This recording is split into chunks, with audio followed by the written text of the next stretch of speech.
Dear student, आज हम सब सुभाष के सर क्लास में 10th बोर्ड के सब्जेक्ट बायोलॉजी से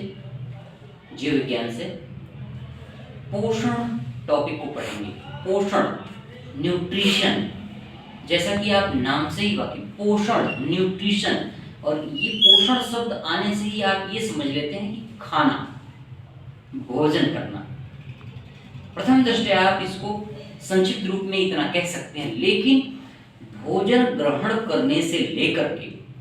भोजन की जितनी भी प्रक्रियाएं होती, चाहे वो पाचन हो, अवशोषण हो, अंतर्ग्रहण हो, अवशोषण हो, पाचन हो, और अवशोषित भोज्य पदार्थ का कोशिकाओं तक पहुंचना हो, या फिर जीव द्रव्य में पहुंचने की बात हो, या भविष्य के लिए शरीर में सुरक्षित रखने की बात हो, ये सारा का सारा प्रक्रम पोषण के अंतर्गत आता है। तो इसलिए आप देख रहे होंगे यहाँ पे लिखा है सभी जीवों को जीवित रहने के लिए, सभी, चाहे इसमें हम हैं, आप हैं, कोई भी है, सभी को जीवित रहने के लिए भोजन की आवश्यकता पड़ती है, और भोजन लेना ही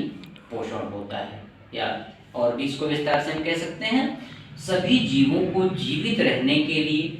शरीर में होने वाली सभी उपापचयी क्रियाओं संचालन के लिए हमें ऊर्जा की आवश्यकता होती है, एनर्जी की आवश्यकता होती है, और यह एनर्जी हमें भोजन से प्राप्त होती है, पोषण से प्राप्त होती है। और पोषण एक वृहद प्रक्रिया है, जैसा कि भोजन ग्रहण करने से लेकर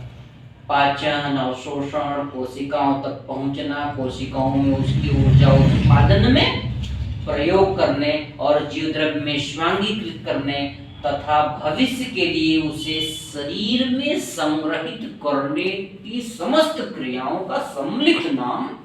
पोषण है। तो आप लोग समझ गए होंगे पोषण क्या है।